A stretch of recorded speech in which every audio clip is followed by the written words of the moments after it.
Hello everyone, this is Saurabh from Edureka and welcome to today's session on deep learning tutorial with TensorFlow. So let us move forward and have a look at the agenda for today. So this is the agenda for today, guys. We'll understand what exactly is deep learning and how it works. So we'll look at the motivation behind deep learning and how it actually evolved. Then we'll focus on single layer perceptron, which are nothing but the early deep learning models. We'll also look at various examples of single layer perceptron. And guys, when I talk about perceptron, these are nothing but the artificial neurons. And what are neurons? Neurons are your brain cells. Then we'll also understand the limitations of single layer perceptron that led to the evolution of multi-layer perceptron. We'll understand how multi-layer perceptron overcame those limitations, and we'll also look at various examples of multi-layer perceptron. So guys, we'll move forward now and understand what exactly is deep learning and how it works. So guys, let us understand deep learning with an analogy. So how do you think our brain is able to identify the difference between a dog and a cat? So the reason is, since the day we are born, we are actually seeing different types of cats and dogs in our day-to-day life. And because of that, we are able to identify the difference or spot the difference between the two, that is dog and a cat. Even if we see different types of cats and dogs, we still know which is a cat and which is a dog. So this is because we have seen a lot of cats and dogs in our entire life. But what if I want a machine to do that task for me? So how will a machine identify whether the given image is of a dog or a cat? So one way of doing that is we can train our machine to a lot of images of different cats and dogs, that is different breeds of cats and dogs. And then what will happen once our training is done, we can provide it with an input image. Then we'll manually extract certain features. Features like nose, whiskers, colors, edges, it can be anything. The important features which actually helps us in classifying whether the input image is a cat or a dog. Then we make a machine learning model with that. And once it is done, our machine learning model is able to predict whether the input image is of a cat or a dog. But if you notice here, one very big disadvantage with this is we have to manually extract features. Features such as nose, whiskers, all those features we have to manually extract it and provide it to our machine learning model. And trust me guys, in every scenario it is not possible. If you have large number of inputs, you cannot do that. You cannot manually extract the features, or basically you can say columns which are important for you in order to predict what the object is, right? And that led to the evolution of deep learning. So what happens in deep learning? We skip the manual step of feature extraction. So what we do, we directly take the input image and feed it to our deep learning algorithm. And because of that, what happens, whatever features are we already manually provided, apart from that, there might be many other features which are important. For example, if our features don't include the length of the neck, and that is one of the major features in order to identify or classify whether it is a cat or a dog. Now what will happen, our algorithm will automatically determine that feature and will take into consideration, and then it will classify whether the input image is a cat or a dog. So what happens here, we provide an input image of a dog, and then it will automatically learn certain features even if we don't provide it with those features. And after that, it will give us the probability, and according to this particular scenario, it says 95% chances of being a dog, 3% chances of some other animal, similarly 2% chances of some other animal. So since the highest probability goes with the dog, so the prediction says that the object or the input image is nothing but a dog. Fine guys, so we'll move forward and we'll understand how exactly deep learning works. So the motivation behind deep learning is nothing but the human brain. As we have seen in the previous analogy as well, what we are trying to do, we are trying to mimic the human brain. We are trying to mimic the way we think, the way we take decisions, the way we solve problems. We are trying to make sure that we have a system that can mimic our own brain. So obviously the motivation for deep learning has to be our brain, and how our brain works with the help of our brain cells, which we call neuron. Now let us understand how a neuron works, and let me tell you guys, this is what we think how a neuron works. This is what our studies tell us. So yeah, so these are called dendrites. So dendrites receive signals from other neurons, and then it passes those signals to the cell body. Now this cell body is where we perform certain function. It can be a sigma function. That's what we believe. We believe it performs a sigma function. That is nothing but sums all the inputs. Then through axon, what happens? These signals are fired to the next neuron. And the next neuron is present at some distance, and that distance is nothing but synapse. So it fires only when the signals coming from the cell body exceeds a particular limit. Then only the cell or this neuron will fire the signals to the next neuron. And this is how the neuron or the brain cell works. And we take the same process forward and we try to create artificial neurons. So let us understand why we need artificial neurons with an example. So I have a data set of flowers, say, and that data set includes sepal length, sepal width, petal length, and petal width. Now what I want to do, I want to classify the type of flower on the basis of this data set. Now there are two options. Either I can do it manually. I can look at the flower manually and determine by its color or any means, and I can identify what sort of a flower it is. Or I can train a machine to do that. Now let me tell you the problem with doing this process manually. First of all, there might be millions of inputs that will be given to you. And for a human brain to perform that particular task is next to impossible. And at the same time, we always get tired at some point of time, right? So we cannot just continue working for a long period of time in single stretch. And the third point is human error risk, which is always there. So these are a few limitations with the human brain. So what we can do, we can train a machine to do that task for us, or we can put our brain inside a machine so that it can classify the flowers for us. So with this, what will happen? The machine will never get tired and it will make better predictions as well. So this is why we create artificial neurons, so that there's a system present that can mimic our brain. And this is what exactly happens. So this particular artificial neuron can actually classify the flowers, or you can say can divide the flowers on the basis of certain features. In our case, it is sepal length, sepal width, petal length, and petal width. So on that basis, it can classify the two flowers. So what we need here, we need some sort of a system that can actually separate the two species. And what is that system is nothing but an artificial neuron. So we need artificial neuron, and one type of artificial neuron is a perceptron. Now let me explain you perceptron with the flow diagram that is there in front of your screen. Now over here what happens, we have set of inputs like x1, x2, dash, dash, dash till xn. Now these inputs will be multiplied with their corresponding weights, which is w1, w2, w3 till wn in our case. Now these weights actually define how important our input is. So if the value of weight is high, we know that this particular input is very, very important for us. After multiplication, all of these are summed together and then it is fed to an activation function. Now the reason of using activation function is to provide a threshold value. So if our signal is above that threshold value, our neuron, or you can say our perceptron, will fire, else it won't fire. So that is the reason why we use an activation function. There can be different types of activation function. There can be sigmoid, there can be step function, sine function. Depending on our use case, we define the activation function. Now the main idea was to define an algorithm in order to learn the values of the weights, which are w1, w2, w3 in our case, to learn the values of the weights that are then multiplied with the input features in order to make a decision whether a neuron fires or not. In context of pattern classification, which is in our case flowers, so we are trying to classify the two species of flowers, such an algorithm could be useful to determine if a sample belongs to one class or one type of a species or another class or another type of the flower. We can even call perceptron as a single layer binary linear classifier, to be more specific, because it is able to classify inputs which are linearly separable.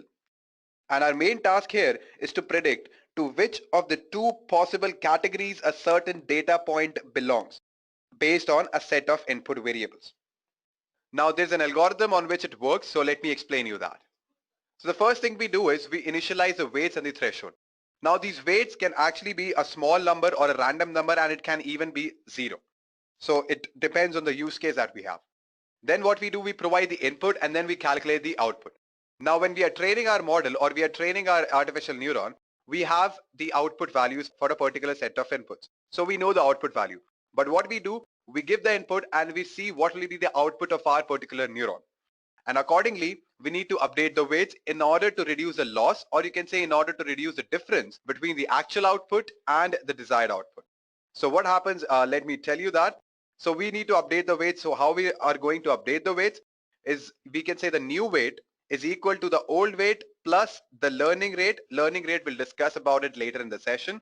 But generally we choose learning rate somewhere between 0.5 to 0.01. After that, what happens, we find the difference between the desired output and the actual output. And then we multiply it with the input. So on that basis, we get a new weight. So this is how we update the weights. And then what happens, we repeat the steps 2 and 3. So we are going to repeat the steps 2 and 3. That is, we are going to apply this new weight. Again, we are going to calculate the output. Again, we are going to compare it with the desired output. And if it matches, then it's fine. Otherwise, we are going to update it again. So this is how the whole perceptron learning algorithm works. And don't worry guys, I'm going to show it to you practically how it actually works in my PyCharm.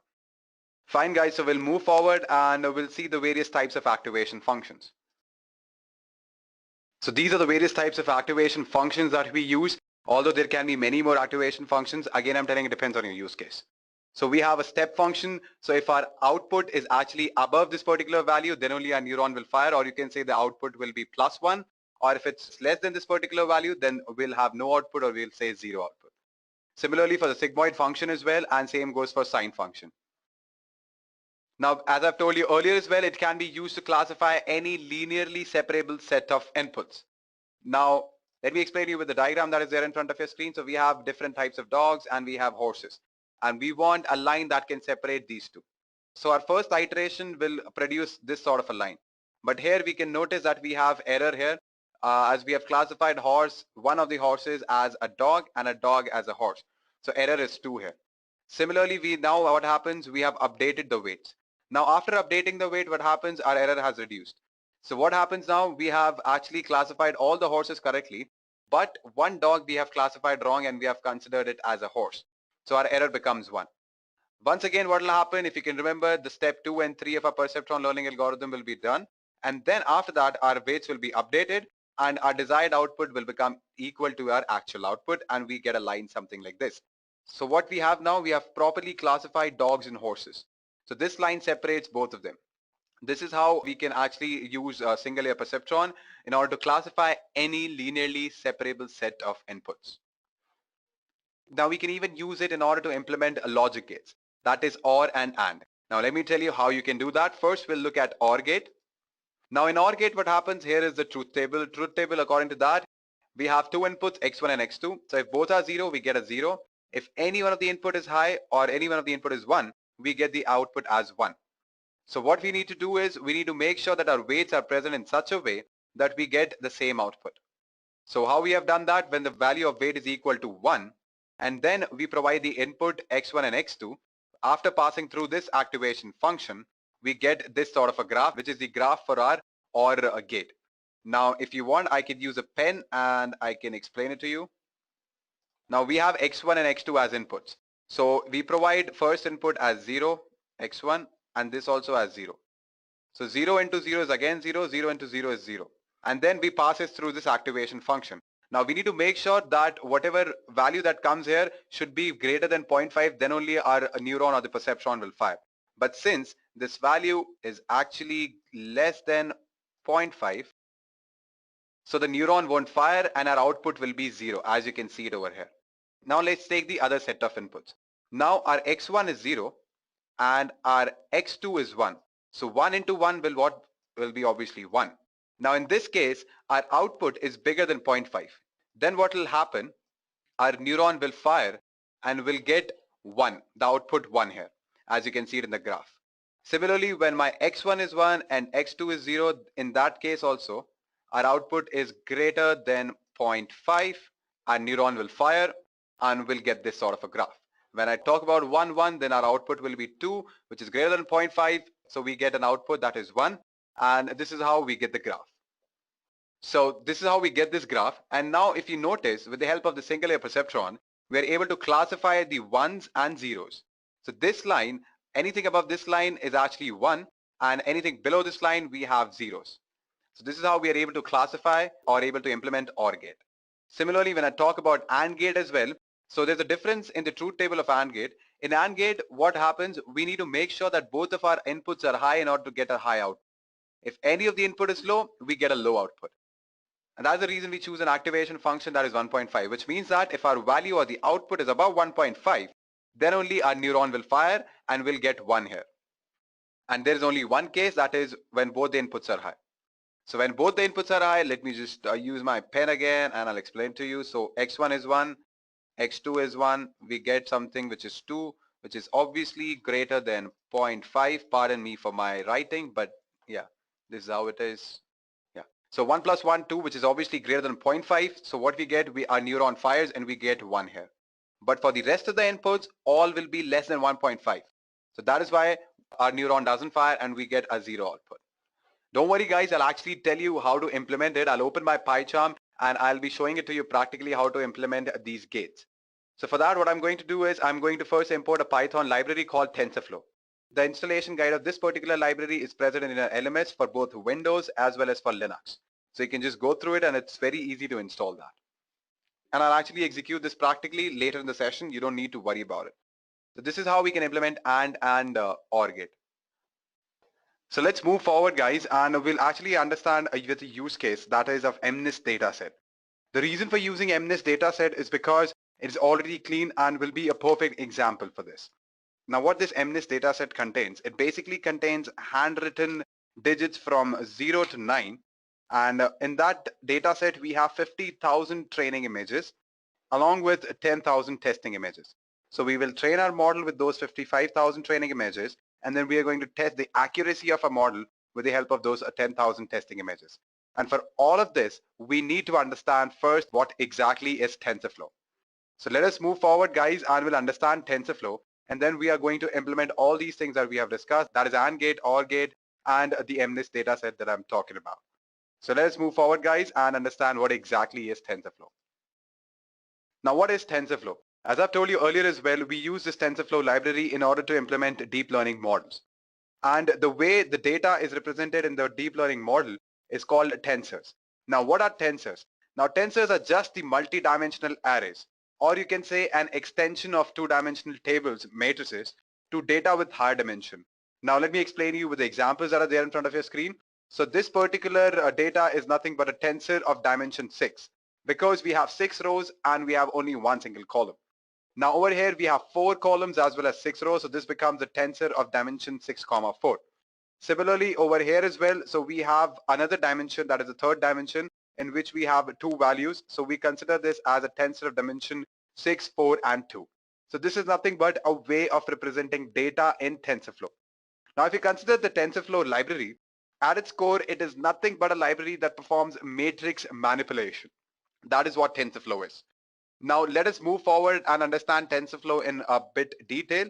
So as the name tells that it consists of 2 words, tensor as well as flow. Now we understood what exactly tensor is. We saw it in the previous slide as well. Now when I talk about flow, it is nothing but a data flow graph. So let me just give you an example that is there in front of your screen. So we talked about weights and inputs. So we provide these weights and inputs and we perform a matrix multiplication. So weight is one tensor, X input is one tensor, then we perform matrix multiplication. After that we add a bias, which we'll actually see it later in the session. You don't need to worry about this term. Then what we do, we add all of these. So what is this? This is nothing but the sigma function in the perceptron that we have seen. Then we pass it through an activation function, and the name of that activation function is RELU or RELU, or you can say it, and then a neuron will fire. So this is nothing but a flow, or you can say a data flow graph. Now let us understand few code basics of TensorFlow. Now the TensorFlow programs actually consist of 2 parts. One is building a computational graph and another is running a computational graph. So we'll first understand how to build a computational graph. Now you can think of a computational graph as a network of nodes, and with each node known as an operation, and running some function that can be as simple as addition or subtraction, or it can be as complex as, say, some multivariate equation. Now let me explain it to you with the code that is there in front of your screen. So the first thing you do, you import the TensorFlow library. Then what do? You define 2 nodes, and these nodes are constants. So we'll call that function, we'll call it as tf.constant, and we'll provide a value that is 3, and it is nothing but a float number of 32 bits. Similarly, we define one more node, which is a constant, and it contains value 4. So these are nothing but your constant nodes.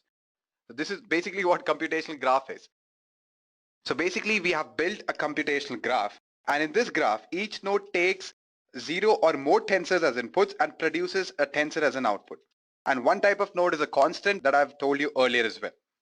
And these TensorFlow constants, it takes no inputs and it outputs a value which is stored internally. Now what I'll do, I'll actually execute this in my PyCharm. So for that I'll open it. So this is my PyCharm, guys, and I've already installed TensorFlow. So the first thing that I need to do is import the TensorFlow library. For that, I'm going to type in here import TensorFlow as TF. So if you're familiar with the Python basics, you know what it means actually. So I'm importing TensorFlow library, and in order to call that, I'm going to use the word TF. So after that, I'm going to define my node 1 and node 2, which are constant nodes. So for that, I'm going to type in here node 1 equal to tf.constant, and then I'm going to define the constant value in this. So it'll be 3, and it'll be a float value of tf.float of 32-bit. All right. And now I'm going to define my second constant node. So I'll type in here node 2 tf.constant. I'll put 4 in here and 4. That's it. And so the tf.float 32 will be present implicitly. I don't need to do that again and again. So I have created a computational graph here. So what if I print it now? So let us see what will be the output. Node 1 comma node 2. Let's go ahead and run this and see what happens. If you notice here that printing the nodes does not output the values 3 and 4. You might be expecting that, right? That it should print 3 and 4. But instead they are nodes that when evaluated would produce 3 and 4 respectively. So to actually evaluate the nodes, what we need to do is we need to run this computational graph. So let me show you that. For that, I'm again going to open the slides. So since I've told you earlier as well, we need to actually run this computational graph within a session. And what is this session? Its session actually encapsulates the control and state of the TensorFlow runtime. Now the code that is there in front of your screen, what it will do, it will actually create a session object, and then it invokes its run method to run enough of the computational graph in order to evaluate node 1 and node 2. And how it does that? By running the computational graph in a session. So now let me show it to you practically how it happens. So again, I'm going to open my PyCharm. This is my PyCharm, guys. So let me first comment this print statement, and now I'm going to run a session. So for that, I'm going to type in here ses equal to tf dot session, and now I'm going to print it. So for that, I'm going to type in print ses dot run, and what I want to run node 1 and node 2. So I'm going to type in here node 1 comma node 2. That's all. And now when I run this, it will actually give me the value 3 and 4.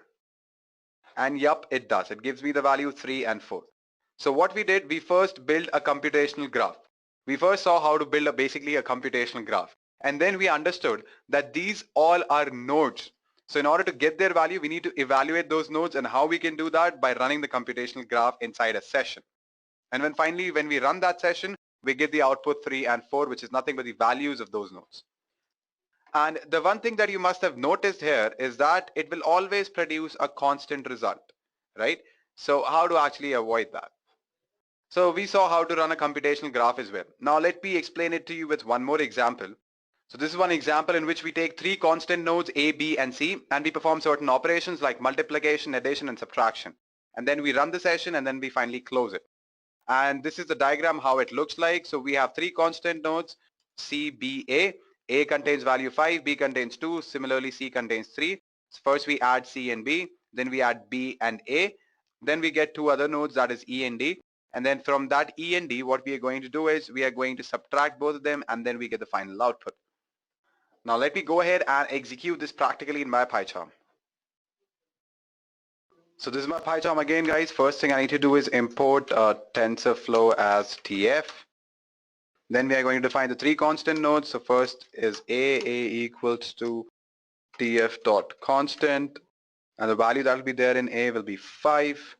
Then I'm going to define one more constant node, that will be B tf.constant, and the value that will be there in it will be 2. And then I'm going to define the last constant node, and tf.constant, the value that will be there is 3. Alright, so we have 3 constant nodes, and now we are going to perform certain operations on them. For that, I'm going to define one node, let be D, which will be equal to tf dot multiply. So the 2 nodes that we want to multiply, so that'll be A comma B. And then there'll be one more node in order to perform some operation, that is addition. So tf dot add C and B. And then we're going to define one more node, let be F, and inside that node we're going to perform the subtraction operation, tf dot subtract D and E. So we have built a computational graph. Now we need to run it, and you know the process of doing that. Ses is equals to tf.session. Then we are going to define a variable, let it be outs, outs, whatever name that you want to give in, and just type in a ses dot run f. Let's see if that happens or not. And then we're going to print it. So for that, I'm going to type in here print out. Let's go ahead and run this and see what happens. So we have got the value 5, which is correct, because if you notice our presentation as well, let me open it for you. Over here, we get the value 5, similar to our implementation in PyCharm as well. So this is how you can actually build a computational graph and run a computational graph. I've given you an example. Now guys, let us move forward, because these are all the constant nodes. What if I want to change the value that is there in the node? So for that, we don't use the constant nodes. For that, we use placeholders and variables. Let me explain it to you. First, I'll open my slides. So since these are all constant nodes, so we cannot perform any operation. Once we have provided a value, it will remain constant. So basically, a graph can be parameterized except external inputs as well. And what are these? These are nothing but your placeholders. And these placeholders is basically a promise to provide values later. So there's an example that is there in front of your screen. Over here, these 3 lines are bit like a function or a lambda in which we define 2 input parameters A and B, and then an operation possible on them. So we are actually performing addition.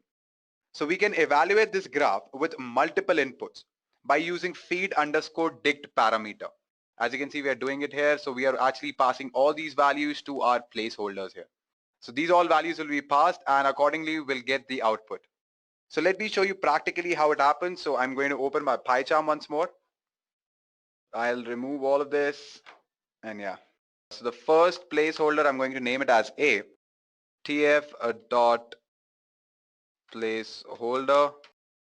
And what sort of a placeholder it'll be, so I'll consider it as float number of 32 bits. Similarly, I'm going to define one more variable as well.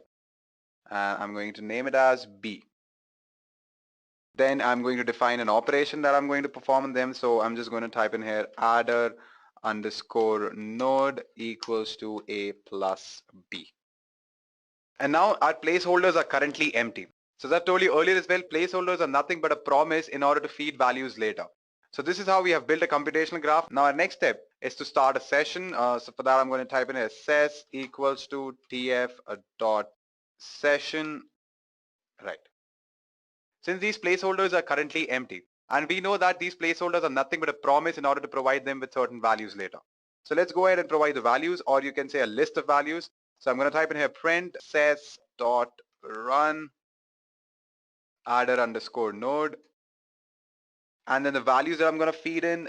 So basically I'm going to feed in a dictionary, a colon 3, a colon a list of integer values between 1 to 3, and one more will be B colon a list of integer values between 2 and 4. All right, so this is done. Now let us go ahead and execute this and see what happens. So we have got the output 3 and 7. So basically if you add 1 and 2, you get 3. Similarly, you add 3 and 4, you get 7. It's pretty easy mathematics, but my main focus was to make sure that you understand what are placeholders. So we understood what exactly are placeholders. Now it's the time to understand what are variables. So basically in deep learning, we typically want a model that can take arbitrary inputs. Now in order to make the model trainable, we need to able to modify the graph to get new outputs with the same input. And what helps us to do that? Variables basically allows us to add trainable parameters to our graph. So in order to declare variables, what we do is, you can refer the code that is there in front of your screen. So we have taken 2 variables and 1 placeholder, and the first variable has a value 0.3, the another variable has minus 0.3, and the placeholder, obviously it will remain empty, and then later on we feed in some values to it. Then we create a linear model, or you can say some operation in which we are going to multiply this W with X, and then we are going to add a bias or a B value to it. Then what we need to do is we need to initialize all the variables in the TensorFlow program. So for that, you must explicitly call a special operation, which is a tf.global variable initializer, and then just directly run the session. Now let us go ahead and execute this practically, guys. Let me remove all of this. Yeah. So our first variable will be w, and we are going to call in tf.variable, and in that variable we are going to store a value which is 0.3, and it is of a float type 32-bit. So just type in here tf.float 32. Yeah. Then we are going to define one more variable, let it be b. So I'm going to type in here tf.variable, and the value of this variable will be minus of 0.3. Again, it is float type of 32-bit, so just type in that tf.float 32. Now I'm going to define a placeholder, that is x. X is equals to tf.placeholder, and it is again a float type 32-bit. And then some operation that we are going to perform, so I'm going to type in here linear underscore model equal to w multiplied by our x value, that is a placeholder, and then we want to add bias to it or b value to it. All right. Now, as we have seen earlier as well, in order to initialize constants, we call tf.constant, and their value will never change. But by contrast, variables are not initialized when you call tf.variable. So to initialize all the variables in the TensorFlow program, what you need to do is you need to explicitly call a special operation. And how you're going to do it, just type in here init equal to tf.global underscore variables underscore initializer. That's all. And then we're going to run a session. So you know the process, ses is equals to tf.session init. Now let's print it, and before that what we need to do is we need to provide the x placeholder with some values. We're actually going to do that in the print statement itself. So I'm going to type it ses.run, run what? Run a linear model. And the values that we are going to pass in x will be a dictionary again, and let me show you how you can do that. So x colon, and it'll be a list of values from 1, 2, 3, 4. Yeah, that's all. And we are going to run it now. So this is how we get the output. It's simple mathematics. What we have, the first value of w will be 0.3, and the first value of a b will be a minus 0.3, and the first value of x will be 1. So it'll be 3 minus 3, which is again 0. Similarly, for other values as well, you can calculate it. It's absolutely correct. So what we have done, we have created a model, but we don't know how good it is yet. So let's see how we can actually evaluate that. For that, I'm again going to open my slides. So now in order to evaluate the model on the training data, we need a placeholder y, as you can see in front of your screen, to provide the desired values, and we need to write a loss function.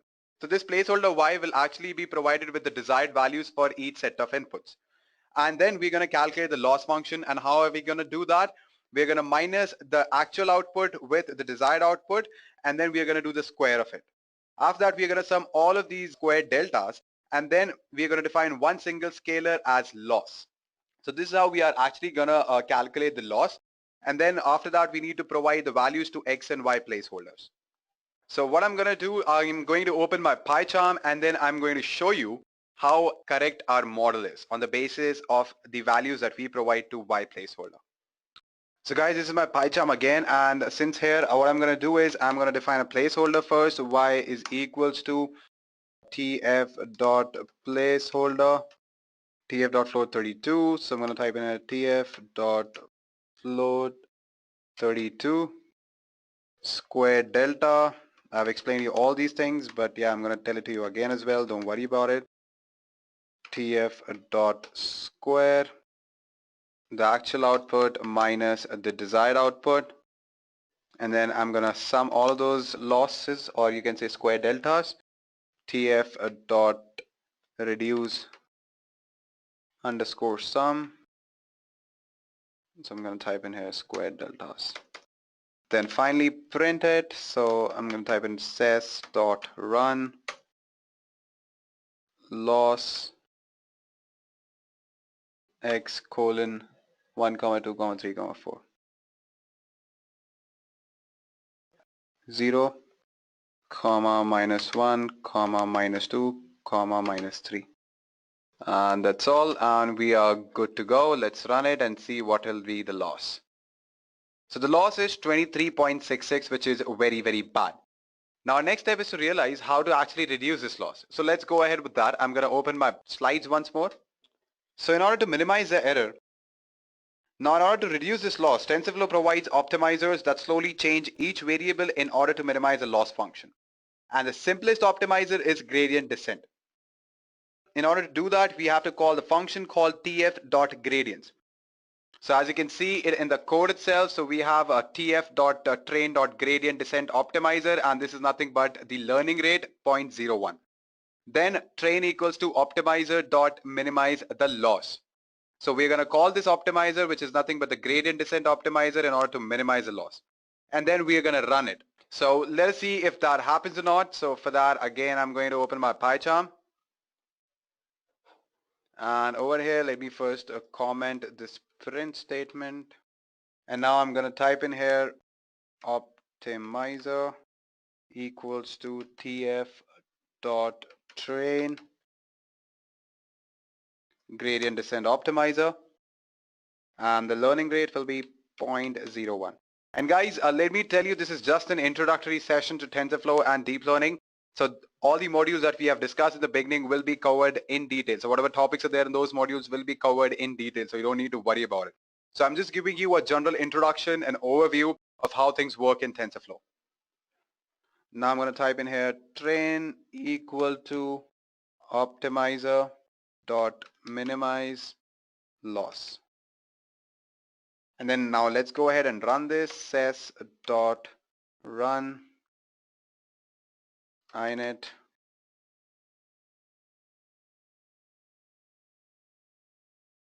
ses dot run, and we're going to feed in values to our x and y placeholders.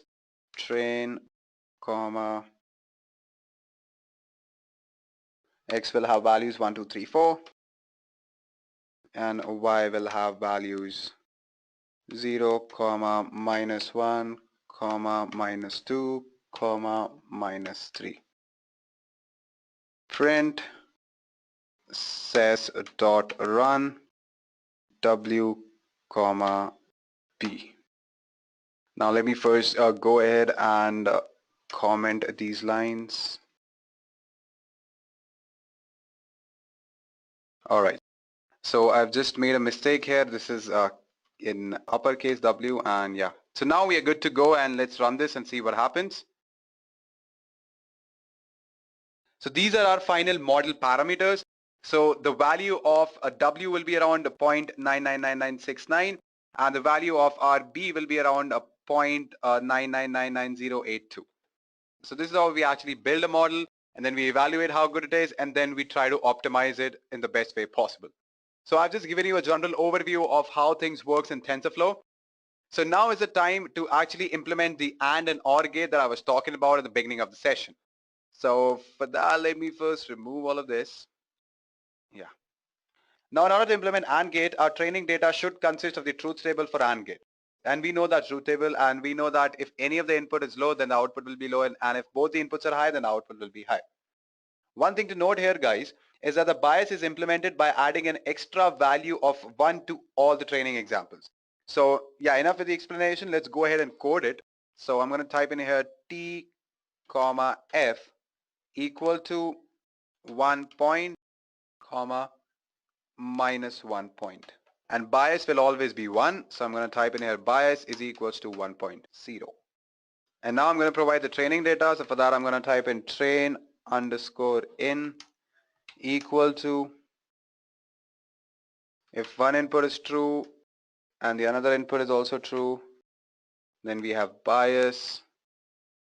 Then again, if one input is true, the other input is false, then also we have bias.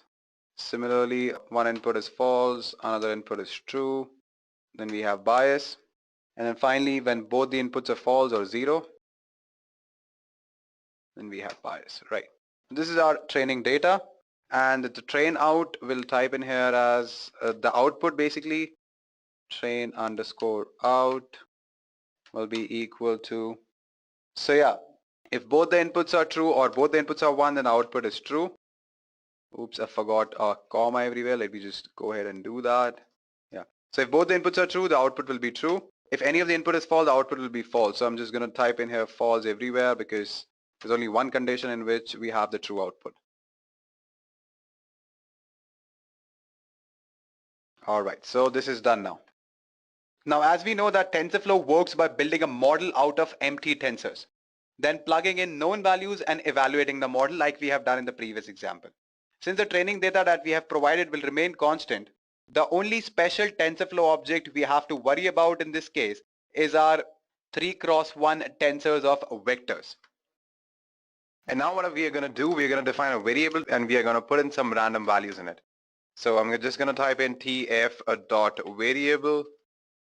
and generate the random function tf.random underscore normal 3,1. Now what it is basically a variable. So its value may be changed on each evaluation of the model as we train, with all values initialized to normally distributed random numbers. Now that we have our training data and weight tensor, we have everything needed to build our model using TensorFlow. So what we need to do, we need to define an activation function. And we are going to define a step activation function or step function. So for that, what I'm going to write here is a function step. We're going to define our own step function, although you can use the predefined function as well. That totally depends on you. I'm going to type in here is greater equal to tf dot greater x comma 0. Then we're going to define one more variable as float tf dot to underscore float is underscore greater. Then we're going to define one more variable, a doubled equal to tf dot multiply as underscore float comma 2. Then return tf dot subtract doubled comma 1.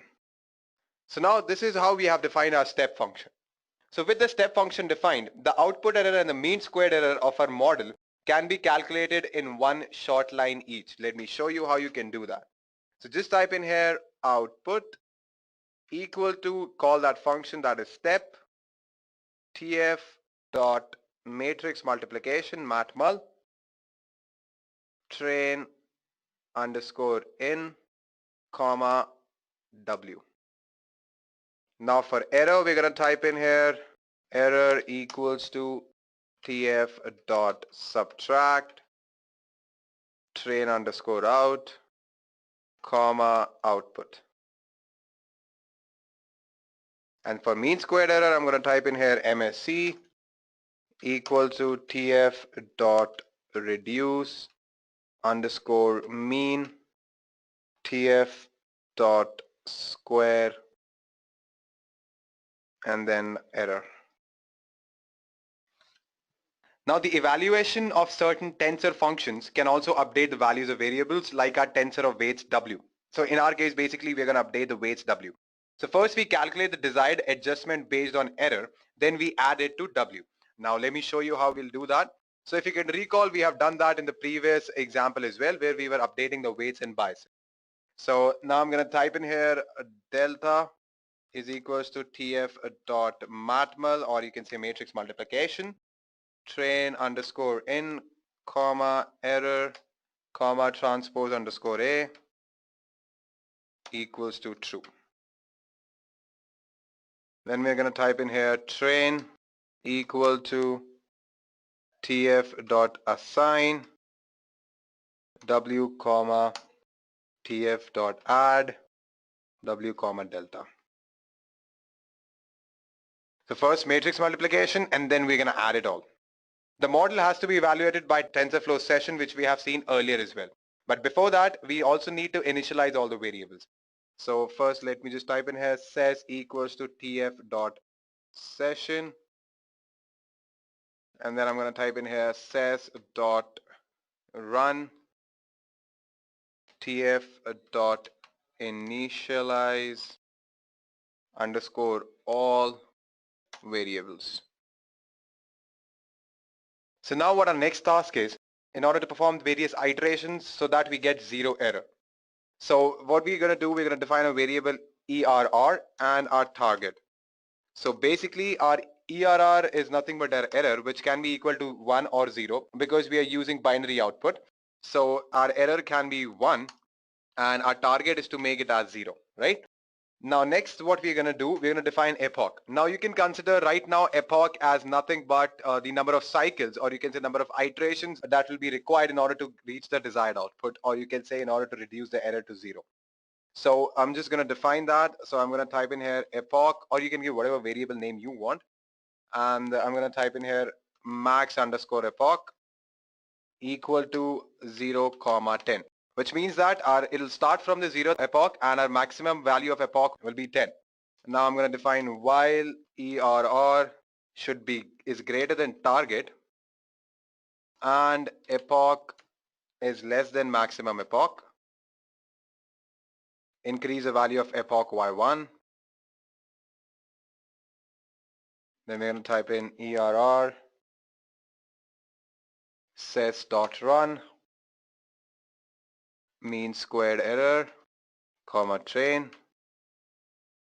and let's just finally print it and see what happens. Print epoch mean squared error colon ERR. So basically what it'll print the cycles or epoch and the error with respect to that particular cycle. So let us go ahead and execute this and see what happens. Oops, I've typed the spelling of square wrong. Pardon me for that. So I'm just going to make it right now. SQUARE. All right, let's go ahead and execute it once more. So yeah, in 3 epochs, we got the value of mean squared error as 0. That means it took us 3 iterations in order to reduce the output to 0. So this is how you can actually implement a logic gate, or you can say this is how you can actually classify the high and low outputs of a particular logic gate using single layer perceptron.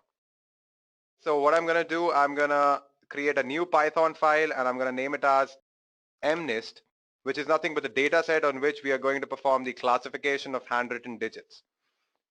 So we're going to execute a use case, and I've told you earlier as well, in this mnist data set we have handwritten digits from 0 to 9, and it has 55,000 training sets as well as 10,000 test sets.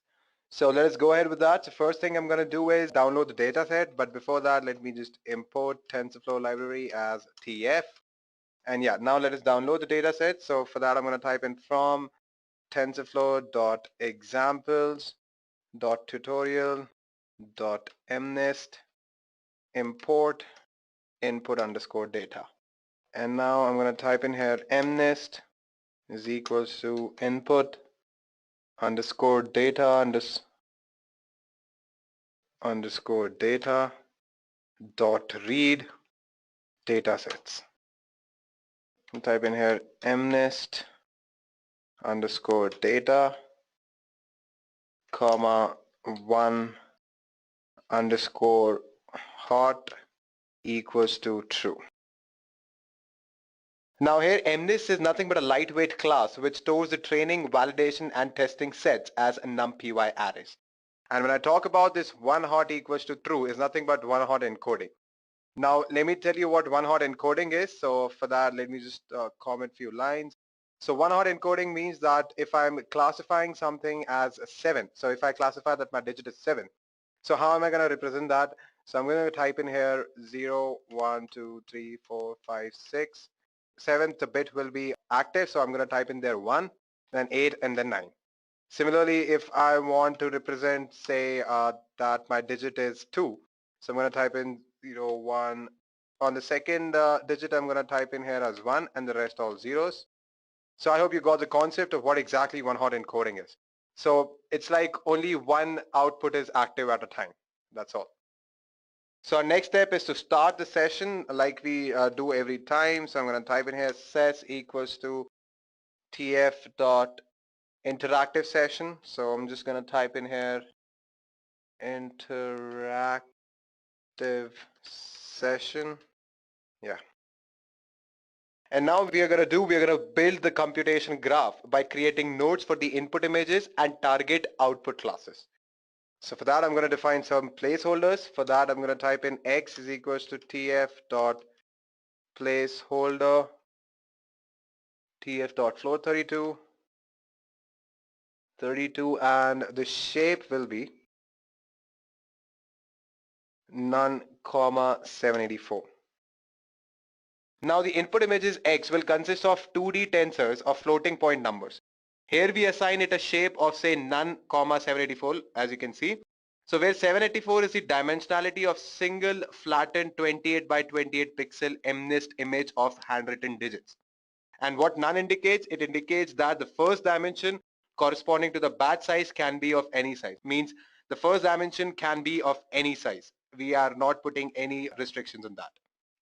Now I'm going to define variable y, which will be nothing but our real labels, or you can say the desired output. Placeholder, and I'm going to type in here tf.float32, and I'm going to define the shape, which will be none, 10, because we have 10 classes.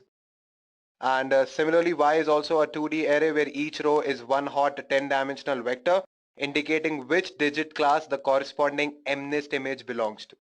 And now next step is to define weight and biases for our model like we have done in the previous example. So we could imagine treating these like additional inputs, but TensorFlow has even a better way to handle them, and what it is nothing but variables. So let us go ahead and do that. I'm going to type in here wtf.variable tf.zeros.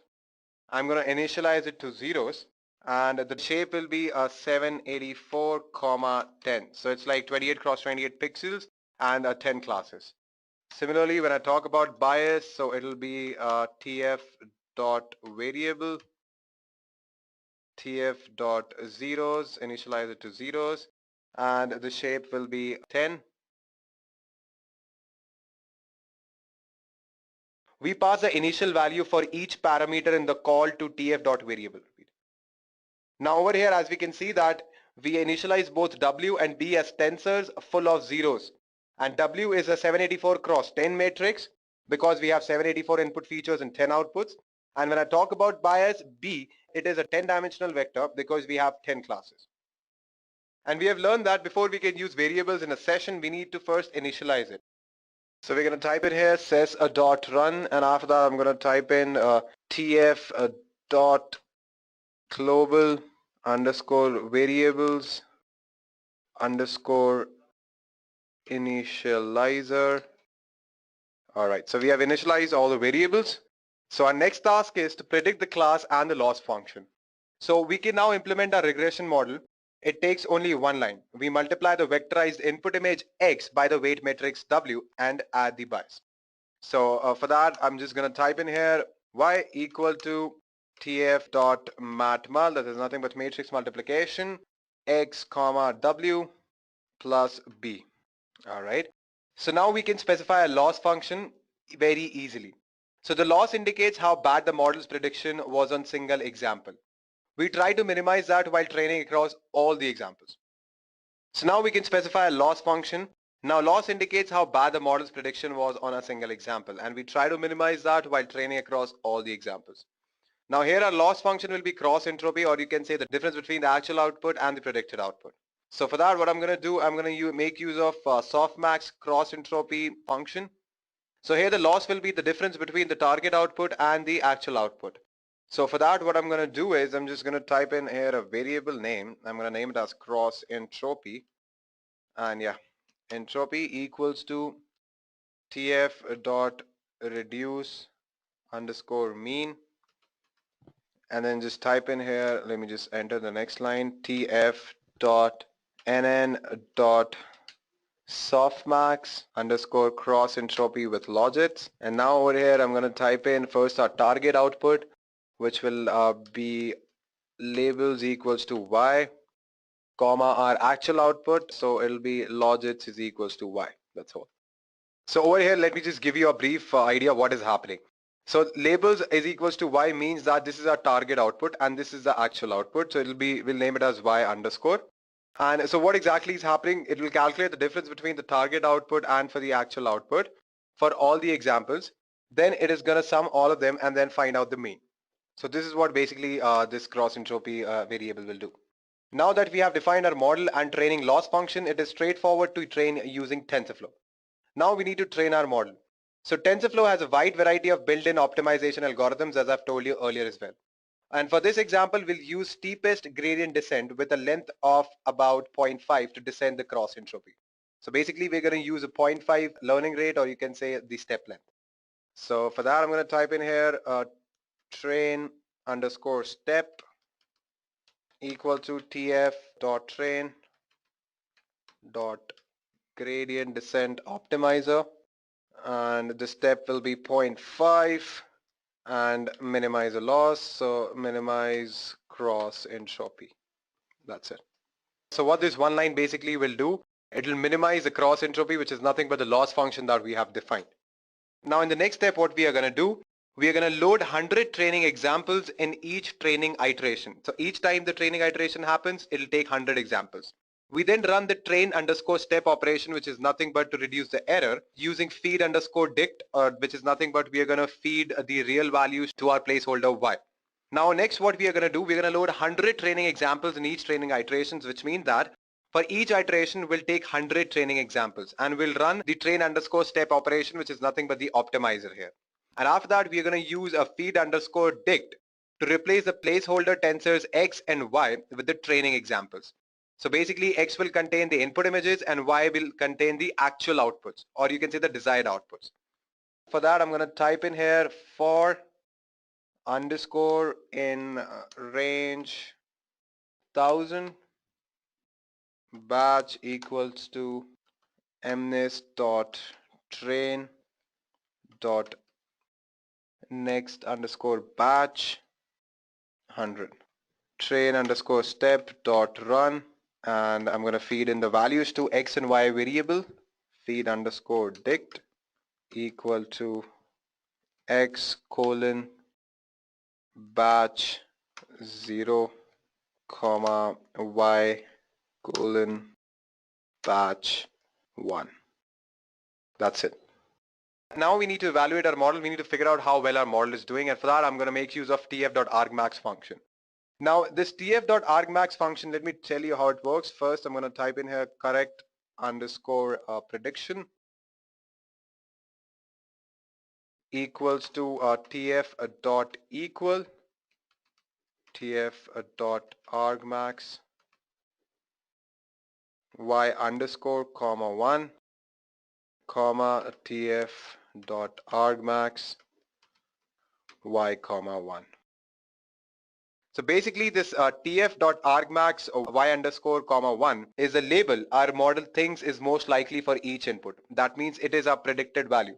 While tf.argmax y comma 1 is a true label. It is there in our dataset present already, and we know that it is true. So what we are doing, we are using tf.equal function to check if our actual prediction matches the desired prediction. So this is how it is working. So now what we're going to do, we're going to calculate the accuracy to determine what fraction are correct. We cast a floating point numbers and then take the mean and repeat. So now I'm going to define a variable for accuracy. So just going to type in accuracy equals to tf.reduce underscore mean, tf.cast correct underscore prediction, comma tf.float 32. And what we can do finally, we can evaluate our accuracy on the test data.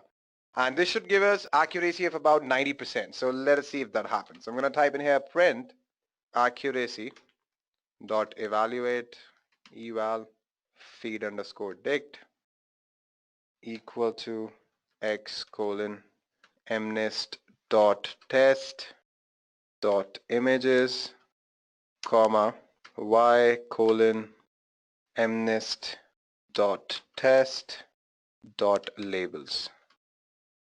That's it, guys. And I've done a mistake here. Instead of y, it will be y underscore, because this is our predicted value, not the actual value. And y we have considered as actual value.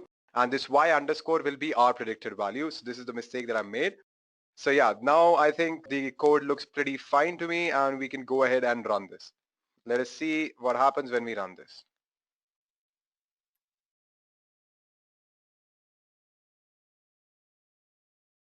So guys, it is complete now, and this is the accuracy of a model, which is 91.4%, and which is pretty bad when you talk about a data set like MNIST. But yeah, with a single layer, it is very, very good. So we have got an accuracy of around 92% on the MNIST data set, which means that whatever the test data sets were there, that is like 10,000 test images. So on those test images, whatever the prediction our model has made are 91.4% correct. So guys, let me just give you a quick recap of what all things we have discussed. So first we saw what exactly is deep learning and how it is different from the traditional machine learning. Then we understood the motivation behind deep learning, which is nothing but your brain cells, which are called neuron. Then we understood the importance of why we need artificial neurons. And then we took the example of artificial neuron, which is called a perceptron. And we looked at a couple of examples in which we implemented the AND gate. We performed image classification on the MNIST datasets, which is nothing but handwritten images between 0 to 9. And we also implemented a couple of examples in order to understand what are placeholders, variables, and constants. So now there are certain limitations of single layer perceptron. Let us understand that. So in order to understand that, we'll take an example, and how can we implement XOR gate using single layer perceptron. So let us see if we can do that or not. So we have an XOR gate here, and this is the truth table. So according to this truth table, if any one of the input is high, then the output is high. And if both the inputs are low, output is low. And if both the inputs are high, output is low. So how can you classify the high and the low outputs with a single line? Definitely you can't. If you see the points, so one point is here, one is here, here, and here, in which these 2 points are high outputs and these two are low. So how can you classify with a single line? Definitely you can't. So now what's the answer to this? What if we use multiple neurons? So using multiple neurons, we can have 2 lines that can separate it. Now we can solve this problem if we have multiple neurons. So if we use 2 neurons, we can have 2 lines, and that can actually separate the high outputs as well as the low outputs. So this is where we use multi-layer perceptron with backpropagation. So what are multi-layer perceptron? Multi-layer perceptrons, they have the same structure like the single layer perceptron. The only difference is they have more than one hidden layer. So let me explain it to you with an example. So this is how a typical multi-layer perceptron looks like. So we have input layer, we have 2 hidden layers, and we have 1 output layer as well. Now typically each of these input layers are connected to the next hidden layer. Each neuron is connected to the next neuron present in the adjacent layer. But the neurons of the same layer are not connected to each other. Now what happens, a set of inputs are passed to these input layers, and the output of this input layer will be passed to the first hidden layer. Then after activation function of the first hidden layer, the output will be passed to the next hidden layer as the input, and similarly finally we get the output. Now you must be thinking how the model learns from here. So basically the model learns by updating the weights, and the algorithm that it uses is called backpropagation. So the backpropagation algorithm helps the model to learn and update the weights in order to increase the efficiency. So basically this process of from input layer to the output layer is called a feed forward process. And then when we backpropagate it in order to increase the efficiency or accuracy so that we can update the weights, that is called as backpropagation. We'll understand backpropagation in more detail. So let us move forward and understand what exactly is backpropagation. So what is backpropagation? Now let us understand this with an example. So we'll take the inputs as the leads generated from various sources. And my aim is to classify the leads on the basis of the priority. So there might be certain leads which won't make that much difference to me, whereas compared to the other leads. So in that case, I need to make sure the leads which are important gets the highest amount of weight. How am I going to do that? First, we'll see the output. Then accordingly, we'll calculate the error. And based on that error, we are going to update the weight. And this process is nothing but your backpropagation in a nutshell, I can say, right? Although the algorithm is pretty complex, but yeah, this is basically what happens. So in order to classify the leads on the basis of priorities, we need to provide the maximum weight to the most important lead. And how are we going to do that? We're going to compare the actual output and the desired output, and according to the difference, we're going to update the weights. So what is backpropagation? So backpropagation is nothing but a supervised learning algorithm for multi-layer perceptron. Now let us understand what exactly is this algorithm. Let us understand this with an example that is there in front of your screen. So these two are our input neurons, these two are our hidden neurons, and these two are our output neurons. Now our aim is to get 0.01 and 0.99 as our output. And at the same time, we have inputs as 0.05 and 0.10. Initially, we take the weights as we can see it here. So 0.15 W1, 0.20 W2. So these are the weights. Plus we have two biases as well. Now what we need to do is we need to make sure that we have weights in such a way that we get output as 0.01 and 0.99. But let us see if we get that same output when we provide these kind of weights. The net input for this particular H1 will be what? It'll be W1 into I1, that is the first input, plus W2 into I2 plus B1 into 1, which gives us the answer as 0.3775. Similarly, the output for H1 will be nothing but the activation function, the output after the activation function. And we are using here sigmoid function because our brain also uses a sigmoid function. That's what we believe in. And at the same time, it is easily differentiable. And if you differentiate it twice, you get the same number. So the output of H1 will be 0.59 something. So let me go back. So the output of this particular H1 will be 0.59 something. Then we're going to calculate the output of H2 as well similarly. And we get the output as 0.5968884378. Next up, we are going to repeat the process for the output layer neurons as well. So for the output layer, the net input will be W5 into out of H1, W6 into out of H2 plus B2, that is the bias. So we get the output somewhere like this. And then the net output for out O1 will be after the activation function, which will be 0.751. Similarly, the output for O2 will be 0.77. Now, if you notice that this is not the desired output. Our desired output was 0.01 and 0.99. What we got instead, we got 0.75 and 0.77. So what we need to do, we need to update the weight. So for that, we're going to calculate the error. Now, error for output O1 is nothing but the sigma of 1 by 2 target minus output whole square.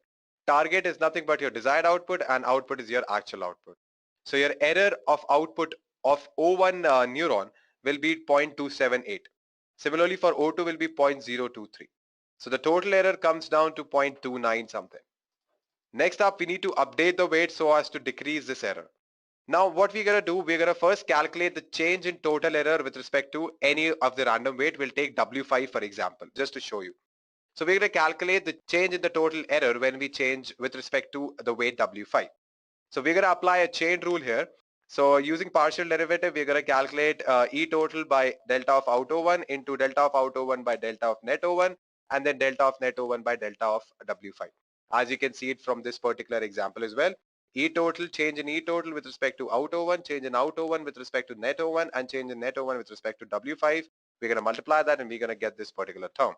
And let us see how we do that. So how much the total error change with respect to the output? E total by E out 1, we're going to calculate it. It came around 0.741. Similarly, we're going to calculate how much does the output O1 change with respect to the net output. And we get this. After that, we're going to calculate it for net output change with respect to W5 also, we got this. And then finally what we did, we put all these values together and we found out the change in the error with respect to the change in weight W5, which came to up around 0.082167041. Now is the time to update the weight. So how are we going to update the weight? First thing we need to do is we need to follow this formula. So W5 plus is nothing but the updated weight, which is equal to W5 minus the learning rate into delta of E total by delta of W5. So which came to around 0.35891648. Similarly, we can calculate the other weights as well. So we're going to repeat the same process and we're going to calculate the other weights as well. Then again, we're going to see how much is the loss. If still the loss prevails, then we're going to repeat the same backpropagation learning algorithm again for all the weights. So this process will keep on repeating. So this is how backpropagation actually works. So we'll actually have a separate module in which we'll discuss backpropagation in much more detail. So now what I'm going to do, I'm going to make use of the same MNIST data set and I'm going to increase the efficiency of that data set by 97 to 99% with the help of multi-layer perceptron. So guys, let us go ahead with that. So guys, as I've told you earlier as well, we are going to use the same MNIST data set which we have used in the single layer perceptron. So I'm going to perform a classification using multi-layer convolutional networks. Now what are convolutional networks? Basically these networks are used in order to classify images. We have a separate module on convolutional networks, so you don't need to worry about it right now. So basically what I'm doing is I'm just trying to show you that how we can increase the efficiency using the convolutional neural networks. I'm just giving you a general overview, or you can say a taste of how things work in convolutional neural networks. So we give an input image to this convolutional network. Then this input image is processed in the first convolutional layer using the filter weights. Now this result in 16 new images, one for each filter in the convolutional layer. The images are also downsampled, so the image resolution is decreased from 28 cross 28 to 14 cross 14. Now these 16 smaller images from the first convolutional layer are then processed in the second convolutional layer. We need filter weights for each of these 16 channels, and we need filter weights for each output channel of this layer. Now there are total 36 output channels, so there are total of 16 cross 36 equal to around 576 filters in the second convolutional layer.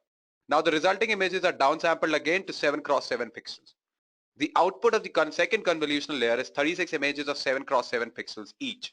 Now these are then flattened to a single vector of length 7 cross 7 cross 36, which is a 1764, which is used as the input to a fully connected layer with 128 neurons. And this feeds into another fully connected layer with 10 neurons, one for each of the classes, which is used to determine the class of the image, that is, which number is depicted in the image. So whatever number that we provide in, so basically the output layer, or you can say the last layer or the fully connected layer with 10 neurons, is used to determine the class or which digit is the input image of. Now the input image depicts the number 7, and the 4 copies of the images are shown here. So basically what happens, whatever filter we have in each layer, it will be present on the image pixels. So there'll be a dot product of the filter and the image pixel behind that. So we'll get a dot product there. We are going to repeat that same process in each of these layers, and for each of these layers and for each of these images. And we are calculating the dot product. So I hope you get the point. And you don't need to worry about it if you're not able to understand this concept right now, because we haven't talked about convolutional neural networks at all. So let me just show you that we can increase the efficiency. So I've already run the code, and it will take time if I do it right now. So this is what the efficiency we ended up with. So it is 98.8%. So on the test sets, we had around 10,000 test samples, out of which we predicted 9,876 correctly. So which is pretty good actually, if you see. So because in the single layer perceptron example that we took, we were getting accuracy of around 92%. But here we are getting around 99%, which is actually very good. All right. So this is all for today's session, guys. Thank you and have a great day.